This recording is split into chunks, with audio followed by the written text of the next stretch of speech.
Welcome to SJ A Square Academy, LPUP, CATET, Education and Child Psychology Model Questions 331 to 340. First one, ഏത് വിദ്യാഭ്യാസ വിദഗ്ധന്റെ പഠന നിയമങ്ങളാണ് പഠനത്രയം എന്നറിയപ്പെടുന്നത്? തൊണ്ടൈക്ക്. അപ്പൊ ജസ്റ്റ് എക്സ്പ്ലനേഷൻ നമുക്ക് നോക്കാം. തൊണ്ടൈക്കിന്റെ പ്രാഥമിക പഠന നിയമങ്ങൾ: ഫസ്റ്റ് വൺ സന്നദ്ധതാ നിയമം, ലോ ഓഫ് റെഡിനെസ്.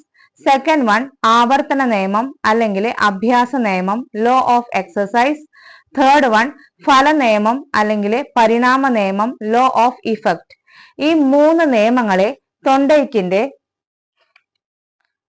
പഠന നിയമത്രയം, ട്രൈലോജി ഓഫ് ലേണിംഗ് എന്ന് വിളിക്കാറുണ്ട്. അപ്പൊ ഈ പോയിന്റ് ഓർത്തു വെക്കുക. സെക്കൻഡ് വൺ ആവർത്തനമാണ് പഠനത്തിന്റെ മാതാവ് എന്ന് പറഞ്ഞത് ആരെ? തൊണ്ടൈക്ക്.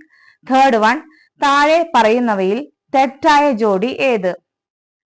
Option A classical conditioning പാവ്ലോ, option B operant conditioning Skinner, option C ആശയ പഠനം ബ്രൂണർ, ഓപ്ഷൻ ഡി നിരീക്ഷണ പഠനം തൊണ്ടൈക്ക്. ഇതിലെ തെറ്റായ ജോഡി അത് ഓപ്ഷൻ ഡി ആണ്, നിരീക്ഷണ പഠനം തൊണ്ടൈക്ക്. ശരിക്കും നിരീക്ഷണ പഠനം ആരുടെയാണ്? ആൽബർട്ട് ബന്ദൂരയുടെ ആണ്. ഫോർത്ത് വൺ പ്രബലനം എന്ന ആശയം പഠന തത്വങ്ങളോട് ചേർത്ത് വെച്ച മനഃശാസ്ത്രജ്ഞൻ Skinner. Fifth one brainstorming സംബന്ധിച്ച് താഴെ പറയുന്നതിൽ തെറ്റായ പ്രസ്താവന ഏത്? ഓപ്ഷൻ എ ഇതൊരു പ്രശ്നാധിഷ്ഠിത രീതിയാണ്, ഓപ്ഷൻ ബി ഒരു പ്രശ്നം സംബന്ധിച്ച എല്ലാത്തരം വീക്ഷണങ്ങളും സ്വാഗതം ചെയ്യപ്പെടുന്നു, ഓപ്ഷൻ സി വിദ്യാർത്ഥികളുടെ വ്യക്തിഗത പ്രകടനം വിലയിരുത്തപ്പെടുന്നു, ഓപ്ഷൻ ഡി വിദ്യാർത്ഥികളുടെ ഭാവനാശക്തി വർദ്ധിപ്പിക്കാൻ കഴിയുന്നു. ഫസ്റ്റ് തന്നെ ആൻസർ പറയുന്നതിന് മുമ്പ് നമുക്ക് ബ്രെയിൻ സ്റ്റോമിംഗ് എന്താ നോക്കാം. സർഗാത്മകത വളർത്താൻ ആവിഷ്കരിക്കുന്ന ഒരു പ്രവർത്തനമാണ് ബ്രെയിൻ സ്റ്റോമിംഗ്. ബ്രെയിൻ സ്റ്റോമിംഗ് രൂപം കൊടുത്തത് ഓസ്ബോൺ ആണ്. ഒരു സംഘത്തെ കൂട്ടായ സർഗ ചിന്തനത്തിലേക്ക് നയിക്കുന്ന ഒരു തരം ചർച്ചയാണിത്. ഗ്രൂപ്പ് പ്രശ്ന പരിഹാര രീതിയാണ്.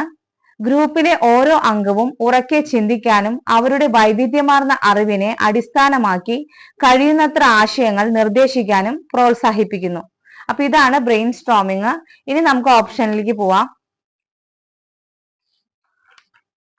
ഫസ്റ്റ് വൺ ഇതൊരു പ്രശ്നാധിഷ്ഠിത രീതിയാണ്, പ്രസ്താവന ശരിയാണ്.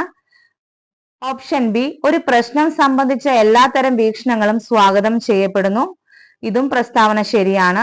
ഓപ്ഷൻ സി വിദ്യാർത്ഥികളുടെ വ്യക്തിഗത പ്രകടനം വിലയിരുത്തപ്പെടുന്നു, ഈ പ്രസ്താവന ശരിയല്ല. ഓപ്ഷൻ ഡി വിദ്യാർത്ഥികളുടെ ഭാവനാശക്തി വർദ്ധിപ്പിക്കാൻ കഴിയുന്നു, ഇതും പ്രസ്താവന ശരിയാണ്. അപ്പോൾ ആൻസർ സി ആണ്, വിദ്യാർത്ഥികളുടെ വ്യക്തിഗത പ്രകടനം വിലയിരുത്തപ്പെടുന്നു. സിക്സ്ത് വൺ ഖാഗ്നെയുടെ പഠനത്തിന്റെ ക്രമീകരണ ശ്രേണി സിദ്ധാന്തമനുസരിച്ച് ശ്രേണിയിൽ ഏറ്റവും ഉയർന്ന തലമേത്? പ്രശ്ന നിർദ്ധാരണം. സെവൻത് വൺ വൈഗോട്സ്കിയുടെ സാമൂഹ്യജ്ഞാന നിർമ്മിതിവാദ പ്രകാരം പഠനം നടക്കുന്നത് സാമൂഹികവും സാംസ്കാരികവുമായ അനുഭവങ്ങളിലൂടെ.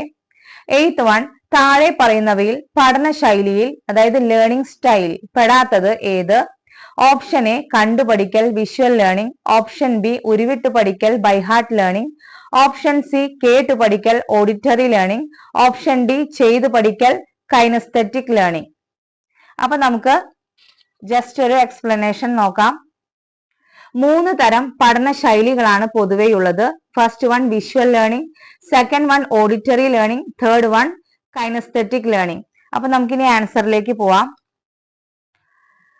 ആൻസർ ഈസ് ബി ഉരുവിട്ടു പഠിക്കൽ ബൈ ഹാർട്ട് ലേണിംഗ് ആണ് പഠന ശൈലിയിൽ പെടാത്തത്.